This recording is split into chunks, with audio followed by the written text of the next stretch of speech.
Today is a very awesome, exciting day because the golf simulator is complete and I'm going to give you a full demo on what it's like. Before we get to the demo, I have to tie up one loose end, and that's what launch monitor I'm going with. And you can see here I went with the SkyTrack unit. I found this, I've used this before at a friend of mine's house, and we were talking, he was actually looking at upgrading to a different unit, so I purchased this one from him for $1,500. It's about a year old, and that was a pretty good deal to me. So what we have to understand about launch monitor, what does this do? This actually gives us the results of our golf shot. So this is a high-speed camera unit. It's looking at the golf ball, and when we hit it, it's measuring how fast it's going, what direction it's going, and then also how much it's spinning and which way it's spinning. So this is a photo type launch monitor looking at just the ball and giving us a predicted flight of the ball based on it's viewing that ball for this flight window basically. The upgraded units such as the Bushnell just came out with the launch monitor. GC Quad is the one in the industry for a long time. That's like $20,000. It's also a high-speed camera system, but it's looking at the ball and the club. So this is quite accurate with the result of your shot, but what it's not giving you is the club data. How square was your face when it came through? What was your club path? This is not giving it. We can infer that by the results of our shot with looking at the ball, but it does not read that directly. Now, to directly compare launch monitors needs a completely separate video series, two main groups, radar, photo. This is photo. So again, these are better for indoor because they only need to look at the ball for a very short time here right after impact. Those radar systems are actually measuring the ball as it's flying through the air and reporting back to the unit. So over short distances, they can be quite inaccurate. If you're outdoor and it gets to look at that ball for a long time, it's quite accurate in that. There are some other ones below this that just look at the club, and based on club speed and where the face was pointed at impact, things like that, it will predict how the ball will fly. The one negative to that is that type of system is not going to give you differences on clubs. So if you want to try out a different 7-iron, a different driver, different balls even, it's not going to give you a proper comparison between those aspects. This will, again, it's measuring how fast that ball's taking off. So if you get a driver that's maybe more forgiving or a different shaft, you can evaluate those things with this unit because it's giving you the direct result of that ball. So that's why I went with this. I want to experiment with different balls, different clubs over time, things like that. You can do that with this unit. It's time for the demo. Let's get the hitting area set up. So all we have to do here is pull our curtains out.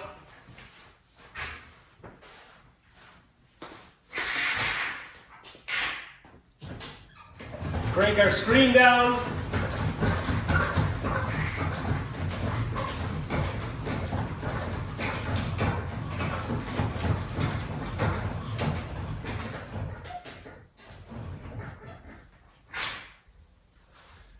We're ready to go there. And as an overview here on the components of your golf simulator, what do you need? You need an impact screen, something to hit into. Now, if you're not going with a projector, you don't need a screen. You could do a net. You need a hitting mat. So I've got here Country Club Elite hitting mat. You need a launch monitor, which I went with the SkyTrack. And if you want a view on your impact screen, you need a projector. Once we have our screen down and our curtains out, we got to turn on our projector and turn on our launch monitor. Now, one thing you'll notice with my system is that there are no wires, and that is I built it for that reason. I didn't want to have any wires. So our launch monitor is wireless. It connects to our whole house Wi-Fi. Our projector is wireless. It connects to our home Wi-Fi. And we can drive it all with an app on our phone. So all we have to do is to get our image on the screen is mirror our phone. Can be Apple or Android. Mirror it on the projector and then connect it to the golf simulator. All right, so I've got my phone here. I'm going to go to iOS Cast on the projector and then mirror my screen. So I go to screen mirroring. This projector shows up as an Apple TV device. So I just wait for that to connect. We've got my screen up, and I'm going to go to the SkyTrack app, and you can see that starts to load on here.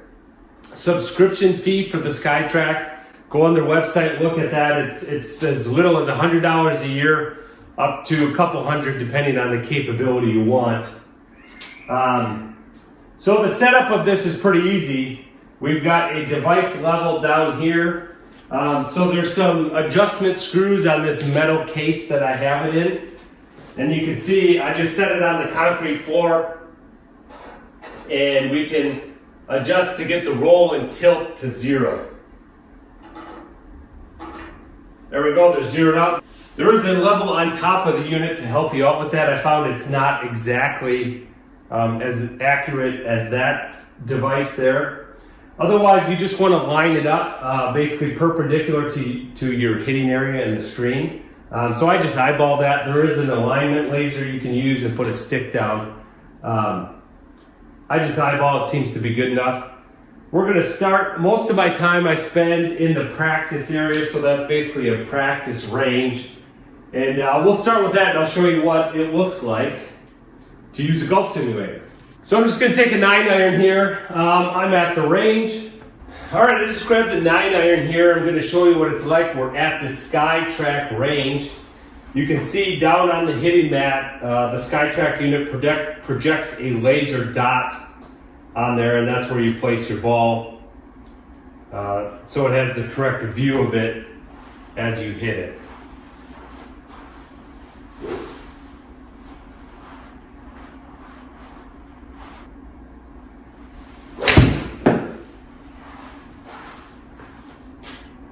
So it takes a second there, it gives us a shot path there. What that shot looked like, I'm still warming up, so that one was, you can tell 104 yards, it gives you your launch angle, your spin, your miles per hour. All the data that you need to dial in your game. Pretty cool.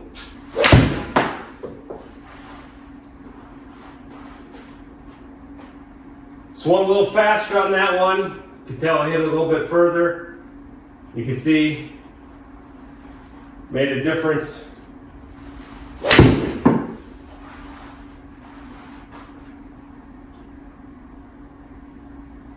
Hit that one a little bit harder yet. Squared up the face a little bit more.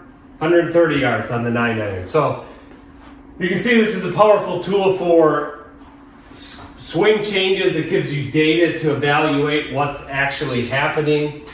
The other cool thing it does for myself, I was a bit overestimating how far my clubs flew. So even if you go to the driving range without one of these, you're kind of guessing between the signs and the targets of what distance you're hitting your clubs. This gives you a very accurate, probably plus minus 2 yards on how far you're actually hitting your club. So when you go to that 135 yard par 3, you know exactly what club to hit. Now whether you hit it good or not, that's up to you. But this gives you a lot of data to help improve your game. And in my opinion, this is one of the reasons that the pros are always getting better and better. The amount of data that they have with the launch monitors that they use really focuses their practice time and gives them direct correlation between swing changes and the result If you get one of the higher end subscriptions to SkyTrack, it will also unlock the simulator portion of it, which means you can actually go play golf somewhere. So this is E6 Connect.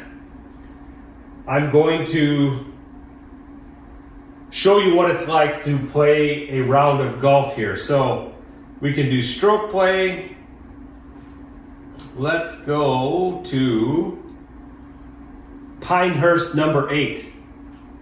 So here we go.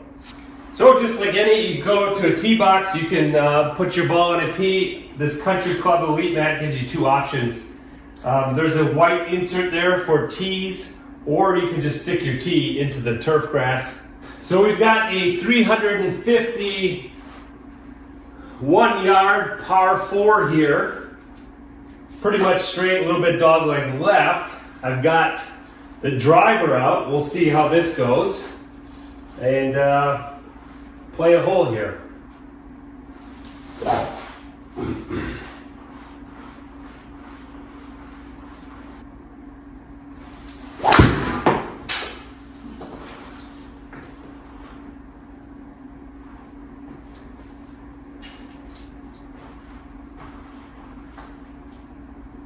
All right, went pretty straight.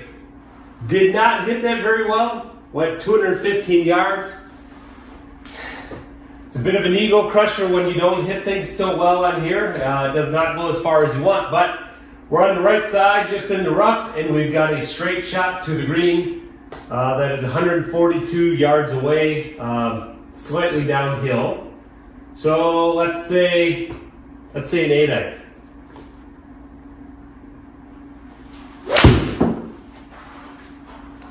Felt like I pulled that a little bit. We'll see where it goes. Sure enough, I pulled it right into the sand trap. Just like we're at the course. All right, now I have to chip out onto the green, out of the sand trap. And to simulate sand, obviously I don't have sand in here to hit off of. Over here, it takes a power reduction for your chips out of the sand or hits. So you can see it's penalizing us almost 75% for hitting onto the sand. So let's see how that goes. Get a sand wedge out here.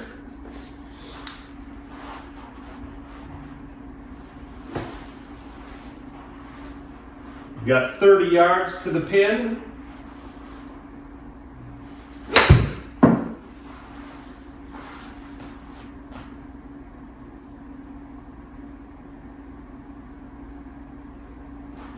And I blasted right past it. Pretty good on the sand. All right, I've got a comeback chip now. Definitely need to take some off of that so I don't rip it over the green.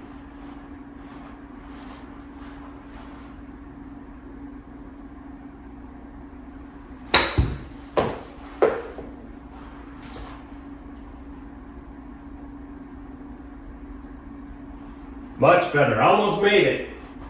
So you can change different distances there on how far it will give you a gimme putt. I've got it set at a pretty generous distance. All right, now we've got a 552 yard par 5.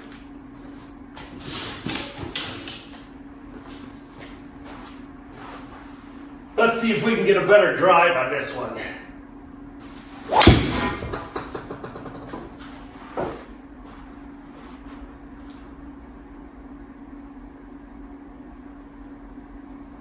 Pretty straight again, a little further this time. 246 yards, I'll take it. I'm in the fairway. But I'm going to lay up with a 4-iron, hopefully get a wedge into the green.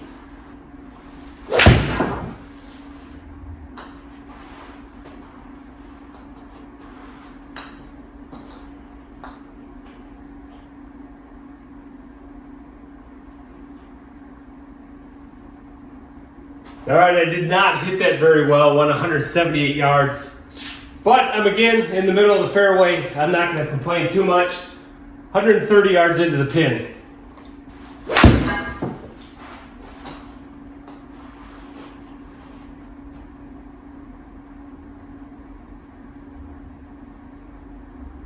Caught that one a little thin.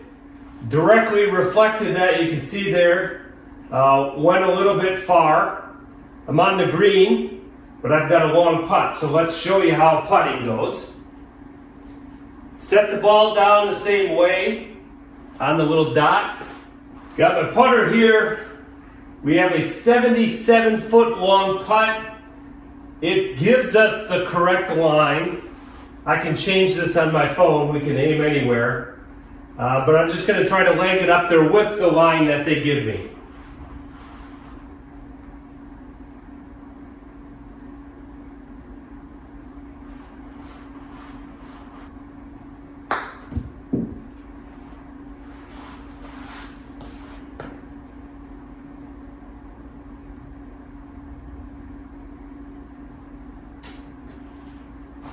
So the line was good. I was way short. This gives you good practice too, for obviously you can see I don't know how far I need to hit a 77-foot putt. So this will kind of ingrain that in your mind if you've got those distances and can pace them off in the real world and translate how far of a backswing that is on your putter. I think that'll help my putting. I haven't done a lot of that yet. Obviously, I need some help on that. All right, we've got another par 4 here. Very tight fairway. Let's see if we can rip another drive down there.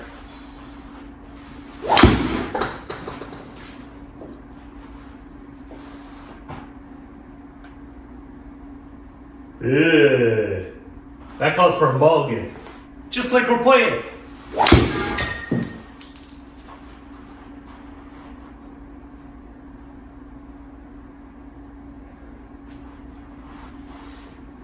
Ugh.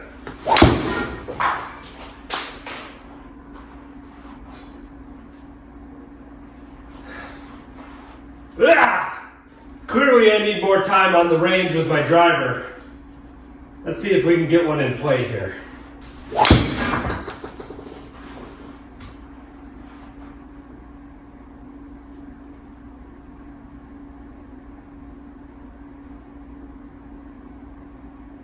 Again, not very far, but it's in play. 148 yards in, 28 feet up.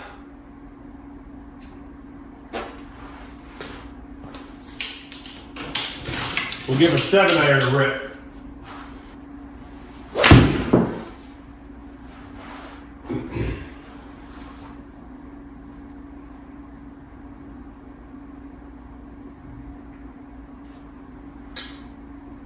Gave me a gimme. Although it gave me a 3-putt, I was in the middle of the green. All right, hope you liked the demonstration. That is the culmination of all my hard work here to get this golf simulator in. It is awesome. I wouldn't change anything at this point. I love it. Kids love it. Going great. I do have plenty of work left to do in the garage here, finishing the rest of the walls to make this space look as good as it does back behind the screen.